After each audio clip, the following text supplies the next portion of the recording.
Assalamualaikum warahmatullahi wabarakatuh. Jumpa lagi dengan Ibu Eni Ekawati. Bagaimana kabar kalian hari ini? Semoga semua dalam keadaan sehat walafiat. Nah, kali ini kita akan belajar tentang sistem periodik unsur. Tetapi sebelum kita mempelajari ini, mungkin kalian akan bertanya, sih, apa itu sistem periodik unsur? Kalau misalnya kalian tahu dalam pelajaran biologi, pasti kalian sudah belajar tentang klasifikasi ya, klasifikasi hewan maupun klasifikasi tumbuhan. Dan seperti hewan itu juga ada dikelompokkan berdasarkan jenisnya. Misalnya ada jenis serangga, kemudian ada jenis mamalia, dan lain sebagainya. Nah, demikian juga dengan unsur-unsur dalam ilmu kimia. Itu juga ada pengelompokannya. Nah, itulah yang akan kita pelajari hari ini.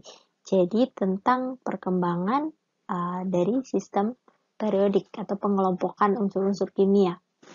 Nah, pengelompokannya ada apa saja? Yang pertama, dulu ada dikelompokkan dulu berdasarkan logam dan non-logam. Kemudian ada juga triad de Bruiner, kemudian teori Octave Newlands, sistem periodik Mendeleev, dan juga sistem periodik modern. Nah, sistem pengelompokan yang pertama itu adalah pengelompokan berdasarkan logam dan non-logam.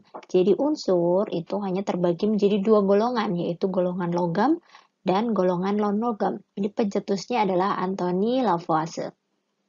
Jadi contohnya dulu kalau misalnya yang logam, berarti besi, perak, tembaga, kobalt, dan platina. Sementara golongan non-logam itu adalah karbon dan fosfor. Nah, yang kedua adalah dikenal dengan triad de Bruiner. Ya, tri itu berarti kan 3. De Bruiner ini penemunya. Berarti berdasarkan massa atom relatifnya, unsur-unsur dapat dikelompokkan ke dalam 3 unsur. Di mana massa unsur yang di tengah itu merupakan rata-rata dari massa unsur yang di tepi. Nah, contohnya triadnya ini adalah kalsium atau Ca, kemudian strontium atau Sr, dan barium. Ya, ada 3 unsur di mana unsur yang di tengah itu kan berarti yang Sr, strontium. Ar-nya itu merupakan rata-rata unsur yang pertama dan juga ketiga. Ya, rata-rata dari kalsium dan juga barium, berarti 40 ditambah 137 dibagi 2. Nah, hasilnya adalah 88,5. Ini hampir sama dengan Ar dari Sr, yaitu 88 ya. Pengelompokan berikutnya itu adalah teori Octave Newlands. Jadi jika unsur-unsur disusun berdasarkan kenaikan massa atom, maka sifat unsur tersebut akan berulang setelah unsur ke-8. Contohnya yang pertama unsur H, nomor atomnya 1, kemudian Li 2, Be 3, B 4, C 5, N 6, O 7. Nah, kemudian unsur ke-8 akan berulang di bawah H, di sebelah kanan H, maaf, kemudian Na-nya sebelah kanan Li, Be, Mg di sebelah kanannya Be, kemudian Al, Si, dan seterusnya. Nah, tetapi kelemahan dari teori Octave Newlands di sini hanya cocok untuk unsur-unsur dengan massa atom kecil, ya, bahwa Li dan Na memang dia berada dalam satu golongan yang sama, mereka memiliki kesamaan sifat. Tapi untuk unsur-unsur dengan massa atom yang lebih besar, nah itu dia tidak sesuai dengan sifatnya, kesamaan sifatnya. Nah, lalu muncullah teori yang baru, yaitu teori Mendeleev, di mana unsur-unsur disusun 12 baris mendatar, itu kita sebut sebagai periode, berdasarkan kenaikan massa atom, dan 8 kolom tegak atau disebut dengan golongan itu berdasarkan kemiripan sifatnya. Ya, jadi yang periodenya itu berdasarkan kenaikan massa atom, sementara golongan berdasarkan kemiripan sifat. Nah, kelebihan dari Mendeleev salah satunya adalah dia menyiapkan tempat kosong dengan keyakinan bahwa ada banyak unsur-unsur yang belum ditemukan. Nah, ini adalah sistem periodik dari Mendeleev. Jadi, dia sudah membuat ada golongan 1, golongan 2, golongan 3, golongan 4, golongan 5, golongan 6, golongan 7, dan golongan 8.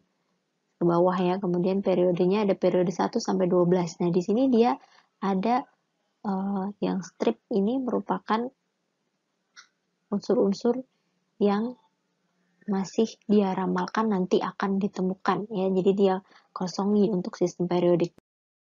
Namun ternyata pada sistem periodik Mendeleev masih ada kelemahannya, yaitu adanya penempatan unsur yang tidak sesuai dengan kenaikan massa atomnya. Sehingga di sini ada diperbarui lagi oleh sistem periodik modern yang sekarang kita kenal ya. Penemunya adalah Moseley ya, membuat sistem periodik modern untuk menyempurnakan klasifikasi unsur dari Mendeleev. Jadi unsur-unsur dalam satu periode disusun berdasarkan kenaikan nomor atom dan unsur dalam satu golongan disusun berdasarkan kemiripan dalam sifat fisika dan kimia. Nah, ini merupakan tabel periodik modern di mana kolom-kolom yang vertikal ini merupakan golongan. Ya, di sini ada golongan 1A, kemudian 2A, kemudian yang di bawah adalah 3B, lanjutnya 4B. Nah, di sini saya jelaskan dulu bahwa golongan itu ada dibagi menjadi dua ya. Kalau dari yang old UPAC atau yang pengelompokan yang dulu itu kita dibagi menjadi golongan A dan golongan B. Golongan A atau golongan utama itu yang ada di sebelah kiri, ada dua kolom ini, dan juga yang di sebelah kanan ya, yang dari golongan 3A sampai dengan 8A. Nah, itu merupakan golongan utama atau golongan A. Sedangkan golongan transisi, nah ini yang ada di tengah. Ini merupakan golongan transisi dari golongan 3B sampai dengan 2B. Tapi kalau untuk pengelompokan yang new UPAC, yang terbaru, nah itu menggunakan golongan dari 1 sampai dengan 18 ya. Jadi ada golongan 1, 2, ini 3B itu merupakan golongan 3, 4, 5 dan seterusnya sampai dengan 18. Ya, ini untuk kolom yang vertikal. Nah, ada juga di sini ada golongan lantanida dan juga actinida. Ya, ini letaknya yang ada di dalam golongan transisi ini dari ada 57 sampai dengan 71 dan 89 sampai 103. Ini merupakan golongan transisi dalam namanya. Ada golongan lantanida dan juga actinida. Nah, selanjutnya kalau untuk periode itu merupakan barisnya ya. Jadi baris yang horizontal ini merupakan periode. Jadi ini merupakan periode.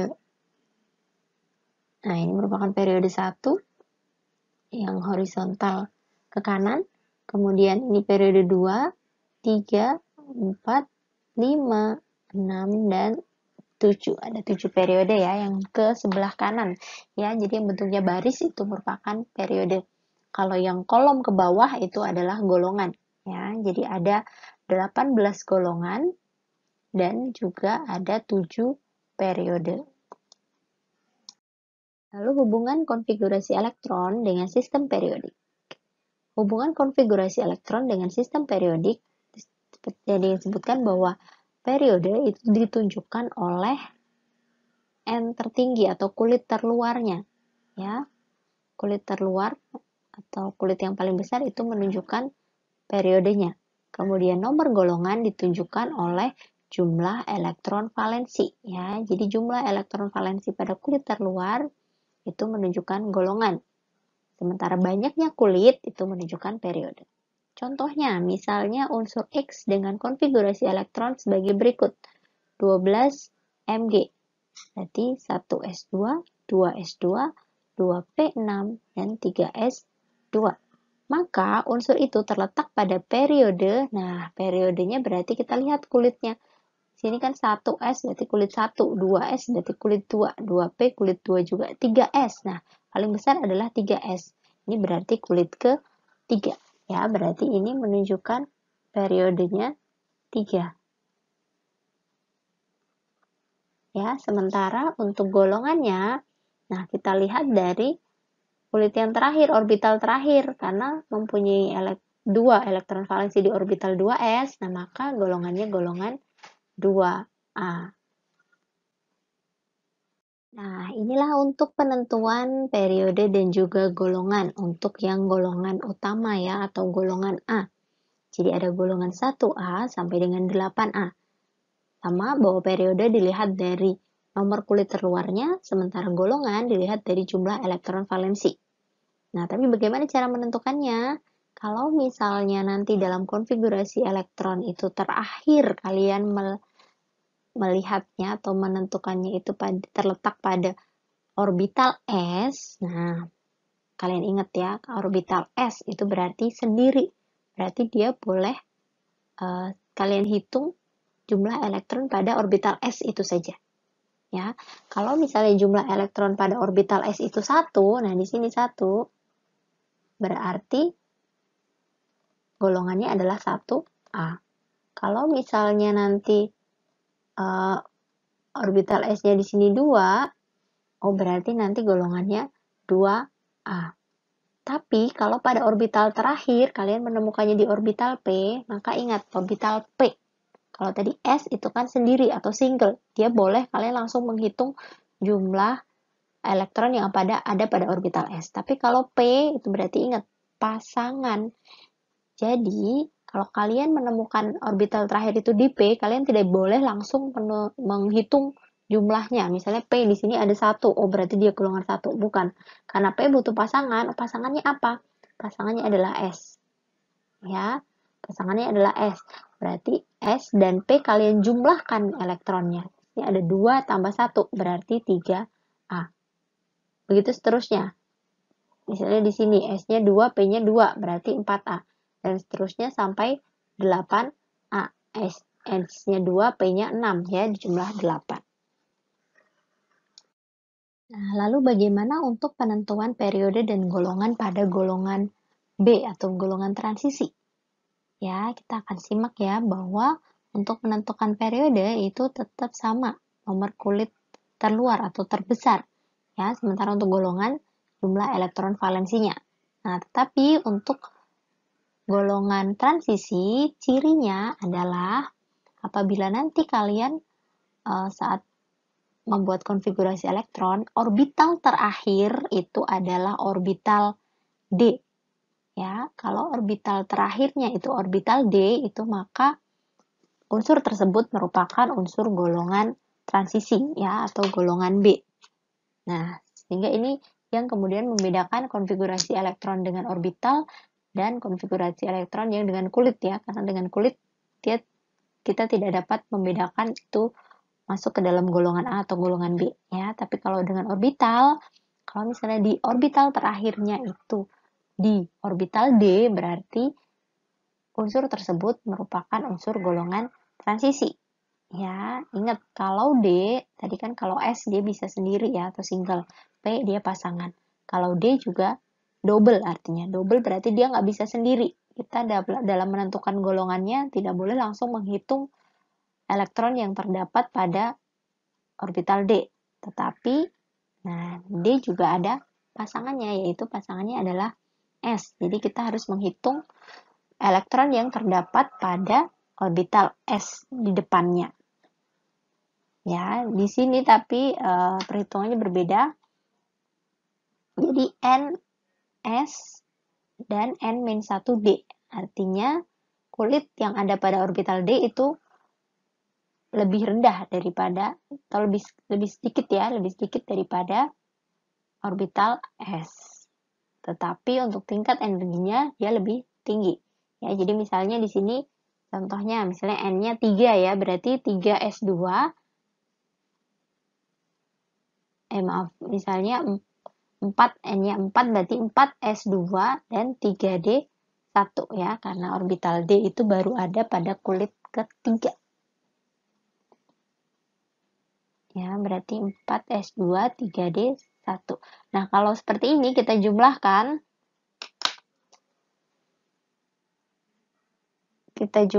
untuk elektronnya, berarti S-nya itu 2, D-nya 1, berarti jumlahnya 3 ya, golongan 3D.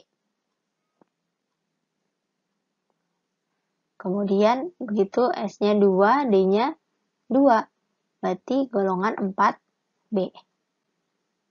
S-nya 2, D-nya 3, 5, berarti golongan 5B. S-nya 1, D-nya 5. Nah, ini pengecualian ya kemarin ya, bahwa orbital D itu akan lebih stabil apabila setengah penuh. Jadi kan awalnya NS2, kemudian N-1D4. Nah, tetapi di sini dia kurang stabil. Ya, sehingga satunya kemudian diletakkan di orbital D. Jadi menjadi NS1, D-nya 5, karena ini kurang stabil. Golongannya kalau dijumlah tetap golongan 6B. Kemudian sama 4NS2, N-1D5, berarti 7B, 2 tambah 5. Nah, untuk yang nanti di orbital D-nya itu 6, 7, ataupun 8, kalau 6 tambah 2 itu 9, kemudian 7, 6 tambah 2, 8, mohon maaf, 7 tambah 2, 9, 8 tambah 2, 10, nah ini ketiga-tiganya itu masuk golongan 8B. Baru kemudian kalau misalnya hasilnya 11, nanti 1 tambah 10 itu 11, masuk golongan 1B. 2 tambah 10, golongan 2B. Seperti itu. Oke, lanjut ke contoh soal.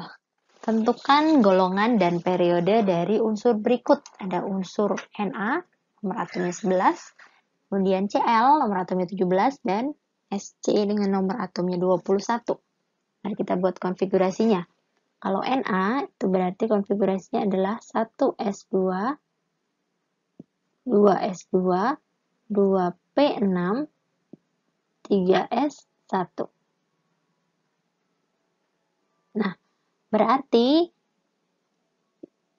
orbital terakhirnya S. Ingat, S itu single. Berarti untuk menentukan golongan, kita bisa langsung menghitung dari orbital yang S ini. Oh, berarti ada 1 elektron ya, berarti golongan 1.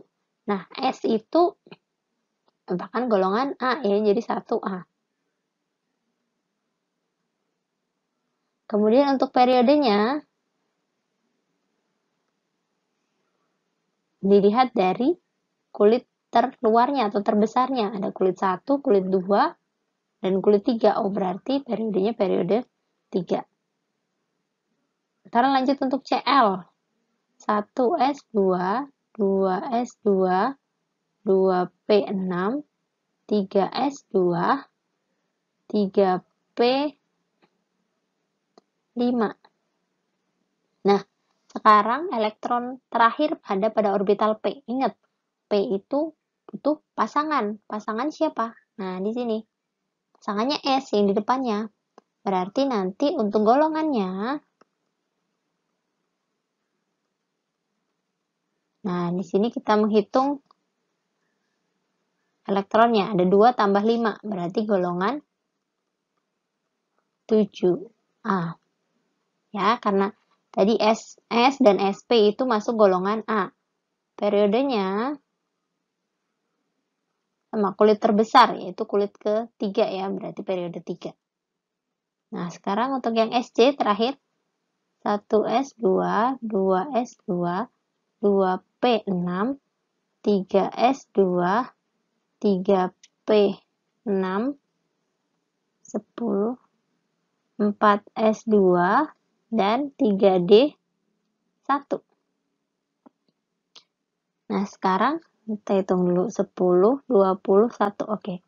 Nah, sekarang untuk elektron terakhir itu ada pada orbital D. Ingat, orbital D berarti dia merupakan golongan transisi atau golongan B. Nah, sama seperti orbital P tadi, bahwa orbital D itu double, berarti dia nggak bisa sendirian. Temannya adalah orbital S. Jadi 4S2 dan 3D1 merupakan elektron valensinya. Berarti untuk golongannya, nah 2 tambah 1 berarti 3. Nah, tapi ingat, D berarti kan golongan transisi atau golongan B, 3B. Periodenya, nah kulit terluar. Nah, di sini yang terakhir memang 3D ya. Tapi kalau kulitnya kan kita lihat dari sini 1, 2, 3. Nah, di sini ada 4. Nah, berarti kulit terluarnya adalah kulit keempat ya. Periodenya adalah periode 4 gitu ya. Diambil dari kulit yang paling besar, bukan yang paling akhir ya, tapi paling besar. Oke. Jadi demikian untuk contoh soalnya. Demikian video pembelajaran kita hari ini. Terima kasih atas perhatiannya. Mohon maaf apabila ada kesalahan. Wassalamualaikum warahmatullahi wabarakatuh.